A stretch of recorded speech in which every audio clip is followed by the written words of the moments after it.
I'm standing in front of the office fridge, staring at an empty container, and I already know what happened again, not all of it. Just enough to hurt, enough to make me feel stupid, enough to make me feel powerless. And that's when I realized something. Whoever was doing this wasn't bold. They weren't brave. They were lazy. And lazy people panic when things stop being easy.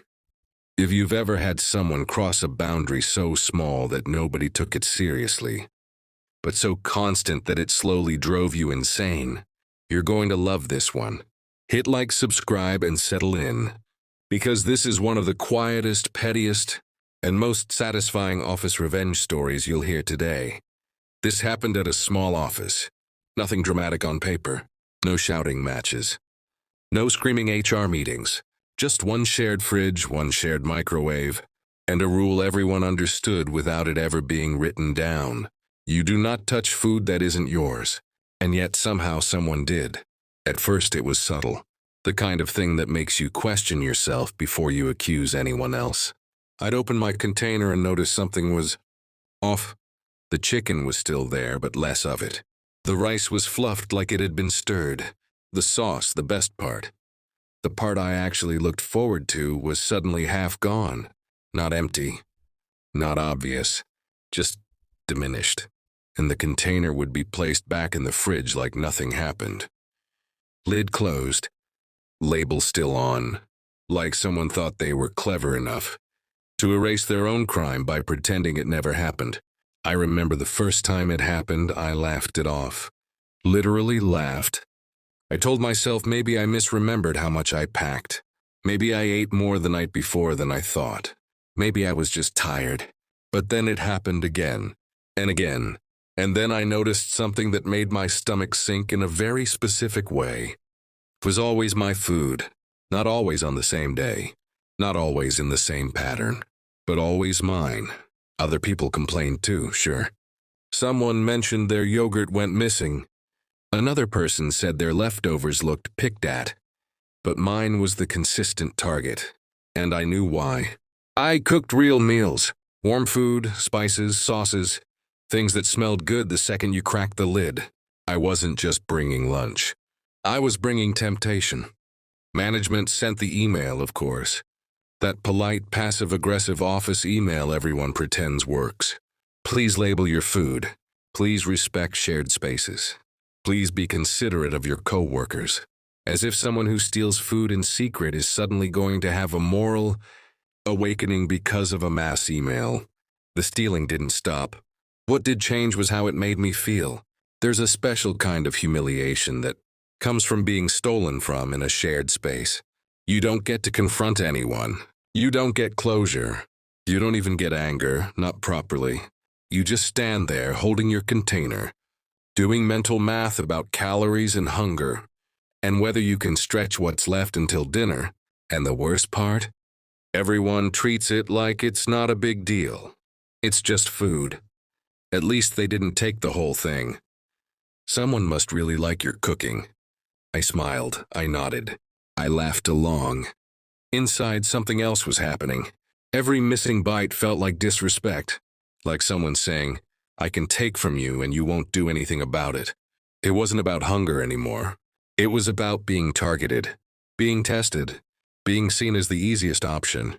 I considered the classic ideas. Everyone does. Hot sauce, laxatives, traps that turn petty. Theft into a medical emergency or an HR nightmare. But that wasn't me. I didn't want to hurt anyone. I didn't want drama. I didn't want to be dragged into a meeting explaining why I poisoned my own lunch like some cartoon villain. I just wanted it to stop.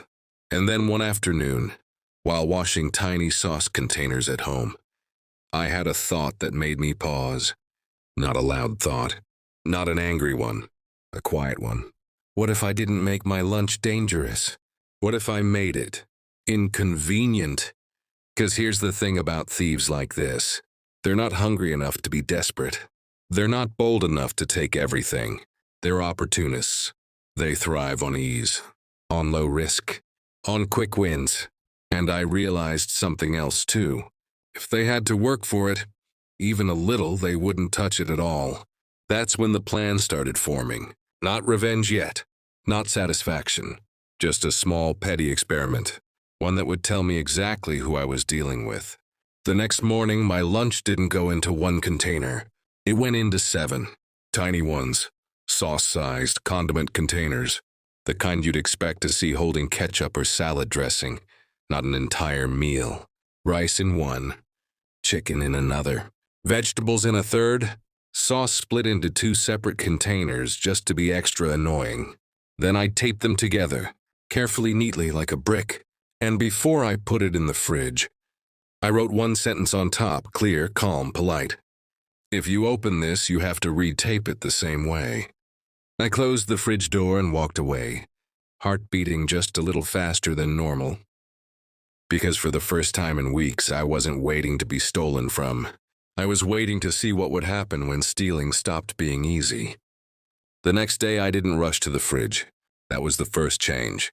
Normally, by late morning, I'd already be thinking about lunch, mentally checking whether today would be another disappointment. But this time, I waited. I let the hours pass. I let the tension stretch. 'Cause now, for once, I wasn't the prey. I was the observer. When noon finally rolled around, the office shifted into its usual rhythm. Chairs squeaked back. Drawers opened. Someone laughed too loud near the printer. The microwave beeped like it always did. A dull background noise to everyone else's routine. I walked to the fridge slowly, pretending I didn't care. Pretending this was just another day. I opened the fridge door and immediately saw it. My taped brick was no longer a brick. The painter's tape had been cut. Not peeled, not carefully removed, but sliced through in short, impatient strokes. The tiny containers were scattered across the shelf like someone had panicked halfway through a bad decision. Rice on one side, chicken shoved behind someone else's lunch bag. Sauce containers separated like they'd been handled and rejected. But nothing was missing. Not a single grain of rice. Not a shred of chicken. Not a drop of sauce. I just stood there for a second, staring, feeling something strange rise in my chest. It wasn't anger this time. It wasn't relief either. It was confirmation. They tried. They opened it. They committed to the act. And then they stopped. That detail mattered more than anything else, because it told me exactly what kind of person I was dealing with. Not someone starving. Not someone reckless. Someone calculating. Someone who wanted food, but not at the cost of effort, time, or being seen. I retaped everything, slowly, carefully, exactly the same way. I didn't fix the mess beyond what was necessary. I wanted it obvious that I knew. That whoever did this wasn't invisible anymore. I put the brick back in the fridge and walked away without telling a single person. The rest of the day felt different. Every laugh sounded louder. Every conversation felt like it might include a glance in my direction. I caught myself studying people in small ways, who lingered near the fridge too long, who avoided it altogether, who suddenly packed lunch that didn't need refrigeration. But the thief stayed quiet. The following day, I did it again. Same containers, same tape, same sentence written neatly on top. No anger in the handwriting, no sarcasm, just a rule. A simple, exhausting rule. If you open this, you have to retape it the same way. By lunchtime, the fridge door opened and closed a dozen times before I checked. When I finally did, the brick was untouched. Perfect, exactly as I'd left it. No cut tape. No shifted containers. No signs of curiosity. That's when I felt the balance shift. Because now the inconvenience wasn't mine alone anymore. Before, stealing my food was effortless. Lift lid. Take best part. Close lid, walk away. Zero consequences. Zero witnesses. Zero resistance. But now it required commitment, time, dexterity, risk, and most importantly, the willingness to clean up after yourself. And lazy people hate cleanup more than they love free things. By the third day, something subtle happened in the office. Complaints stopped. Not loudly.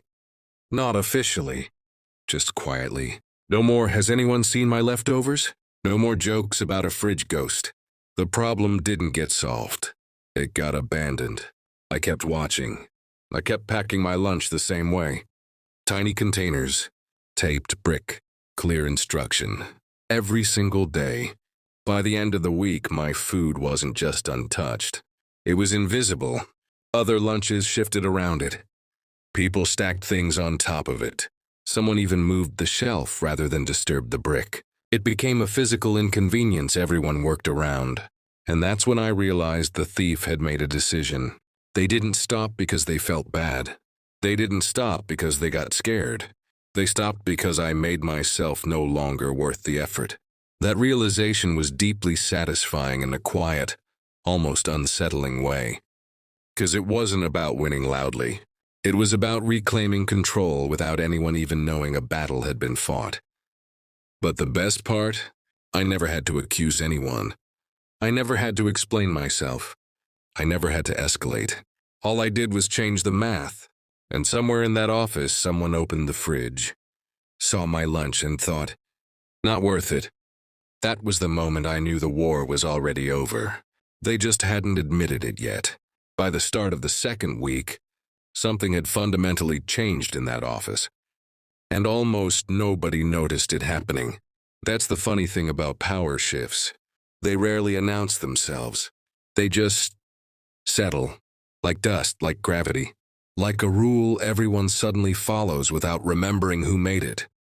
My lunch brick became a fixture.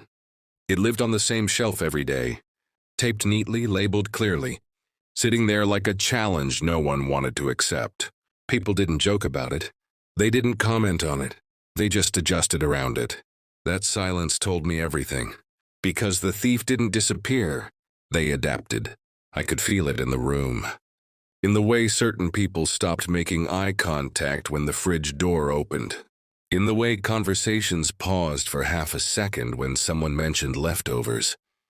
In the way one coworker, someone who used to hover near the fridge at odd times, suddenly started eating out every day.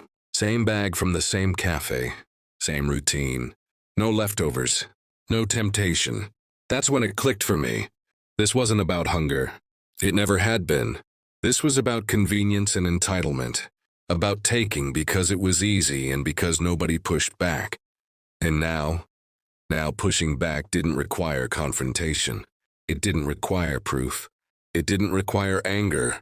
It required patience. Every day I packed my lunch the same way. The repetition mattered, because inconsistency invites testing. Consistency kills curiosity. I wasn't daring them anymore. I was boring them. And boredom is lethal to petty thieves. Inside, though, I was very much aware of what was happening. Each untouched lunch felt like a small reclaiming. Not just of food, but of space, of respect, of that quiet dignity you lose when someone keeps taking from you and you keep, pretending it doesn't matter. I noticed how my posture changed. I didn't hover nervously near the fridge anymore. I didn't open containers with that split-second dread of disappointment. I ate slowly, calmly, fully, the way you do when you're no longer bracing for loss. And somewhere nearby, someone else was doing the opposite. 'Cause here's the thing nobody talks about. When a thief stops stealing, they don't suddenly feel relief. They feel frustration. They feel exposed. They feel watched, even when no one is watching. They feel the loss of a privilege they never had the right to in the first place. I imagined them standing in front of the fridge, scanning for easy targets. Yogurt labeled with a name, sandwiches wrapped in foil, leftovers in identical containers. And then seeing mine, that taped brick, that sentence staring back at them like a quiet accusation. If you open this, you have to retape it the same way. Not angry, not threatening, just exhausting. I knew exactly what went through their head, because I would have felt it too. The calculation, the hesitation, the sudden awareness of time, the fear of being caught mid-reassembly, the annoyance of knowing they couldn't just grab and go. That's the moment where laziness turns into resentment, and resentment turns into avoidance. By midweek, something almost funny happened. Someone else's lunch went missing. Not mine, someone else complained out loud. Same tone, same confusion I'd had weeks earlier. And I watched the room react the same way it always had. Shrugs, jokes, sympathy without action. But this time I felt detached, because it wasn't me anymore. That's when I understood the final psychological shift. The thief hadn't reformed. They had redirected. They didn't stop stealing because stealing was wrong. They stopped stealing from me because I was no longer the easiest option. And oddly enough, that was enough. I didn't feel guilt. I didn't feel triumphant laughter bubbling up inside me. I felt something quieter and deeper. Stability, control, the kind of calm that comes when you realize you don't need to be louder to be stronger. The office went back to normal. Emails stopped. Complaints faded. The microwave beeped. The fridge hummed. And my lunch stayed mine. Every single day. No drama, no confrontation. No poison, no chaos. Just one lazy thief silently defeated by effort. And the best part? They never knew how much it mattered to me. They never got to see the satisfaction on my face. They never got closure. And honestly, neither did I. But I didn't need it anymore. Weeks passed, not days. Not a handful of lucky afternoons. Actual weeks, the kind where patterns stop feeling temporary and start feeling permanent. And that's when I knew this wasn't a fluke. This wasn't a pause. This was the new reality. My lunch was no longer being touched. Not tested. Not sampled. Not accidentally disturbed. It sat there every day, taped neatly into that same ridiculous brick, quietly claiming its space in the fridge. At some point it stopped feeling like a trap and started feeling like a boundary, a physical manifestation of something I had taken back. But the real payoff didn't come from my own lunch staying intact. It came from what happened around it. I began to notice changes in the office that only made sense if you knew the whole story.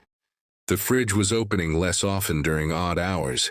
People stopped lingering in front of it, staring like they were weighing moral decisions. The casual confidence that had once surrounded that space was gone because someone had been exposed, not publicly, not by name, but internally. And internal exposure is brutal. The thief now had a problem they couldn't complain about. They couldn't accuse anyone of accusing them. They couldn't ask management for help. They couldn't even joke about it without risking attention. Their routine had been disrupted, and they had nowhere to place the blame except on the sudden appearance of effort. I watched them from a distance, piecing it together slowly, not with certainty. With probability. There was one co-worker in particular who changed habits dramatically. Someone who used to bring leftovers now brought sealed takeout every single day. Someone who stopped using the fridge altogether. Someone who flinched just slightly whenever someone mentioned missing food again. That flinch told me more than a confession ever could. There was a moment one afternoon where I almost felt bad. Almost, because I caught them standing in front of the fridge, staring at it longer than necessary. Not opening it, just standing there, thinking, calculating. You could see the frustration in the stiffness of their shoulders, the way their jaw tightened like they were annoyed at the universe itself. They didn't touch anything. They walked away. That image stayed with me, because it was the clearest proof that this wasn't about food anymore.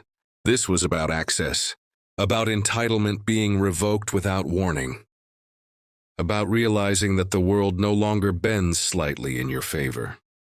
And here's the thing no one warns you about when you finally win like this.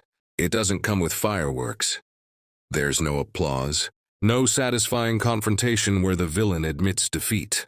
It's quiet, almost anticlimactic, and yet emotionally, it lands harder than anything loud ever could. Because they knew, and I knew they knew, and neither of us ever had to say it. The office eventually forgot the whole thing. New problems replaced old ones, deadlines, meetings, small talk. Someone new joined and asked why there was tape residue on one fridge shelf. And nobody had an answer. My lunch brick slowly became less aggressive. Fewer containers, less tape. The sentence stayed. If you open this, you have to retape it the same way. Even when I didn't need it anymore. That was important to me. Because revenge isn't just about stopping the harm. It's about making sure it doesn't quietly come back when you relax.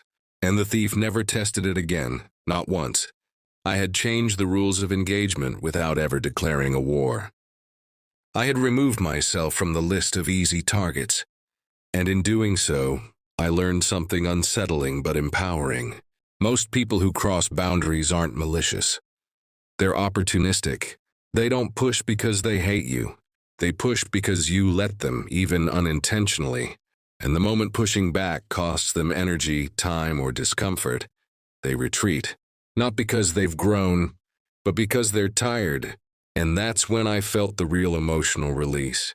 Not triumph, not pride. Relief. The kind that settles in your chest and loosens something you didn't realize had been clenched for weeks. I could go to work without that low-grade anxiety. I could open the fridge without bracing myself. I could eat my food without feeling like I was reclaiming something stolen. The thief was still there, somewhere, but they were powerless now, and they knew it. That knowledge was enough. The funny thing is, there was no final confrontation, no dramatic reveal, no moment where the thief was exposed under fluorescent lights with everyone watching. And yet, by the time it ended, I felt more closure than I ever would have from a public apology or an HR email, because the real victory happened quietly. One morning, weeks later, I realized something small but telling. I had forgotten to tape my lunch. Not all of it, just part of it.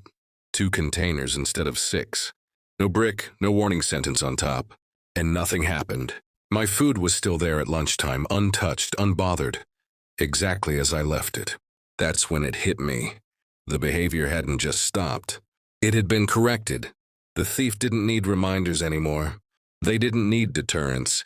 The habit was broken. The cost-benefit calculation had permanently changed. My lunch was no longer an option in their mind. Not because it was protected, but because it was off-limits.